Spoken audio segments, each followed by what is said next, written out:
Ang mabuting balita ng Panginoon ayon kay San Lucas. Papuri sa iyo, Panginoon. Noong panahong iyon, pumasok si Jesus sa Jericho at naglakad sa kabayanan. Dooy may isang mayamang puno ng mga publikano na nagngangalang Sakeo, at pinagsikapan niyang makita si Jesus upang makilala kung sino ito.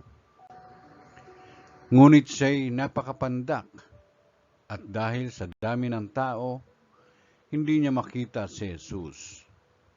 Kaya't patakbo siyang nagpauna at tumakyat sa isang puno ng sikomoro upang makita si Jesus na magdaraan doon. Pagdating ni Jesus sa dakong iyon, siya'y tumingala at sinabi sa kanya, "Sakeo, bumaba ka agad, sapagkat kailangan kong tumuloy ngayon sa bahay mo."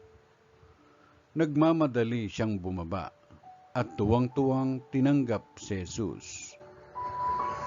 Lahat ng nakakita nito ay nagbulong-bulungan. Nakikituloy siya sa isang makasalanan, wika nila. Tumayo si Sakeo at sinabi, "Panginoon, ibibigay ko po sa mga dukha ang kalahati ng aking ari-arian.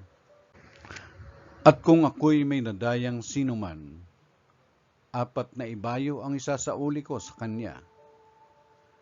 At sinabi sa kanya ni Jesus, "Ang kaligtasa'y dumating ngayon sa sambahayang ito. Lipi rin ni Abraham ang taong ito, sapagkat naparito ang Anak ng Tao upang hanapin at iligtas ang naligaw." Ang mabuting balita ng Panginoon. Pinupuri ka namin, Panginoong Kristo.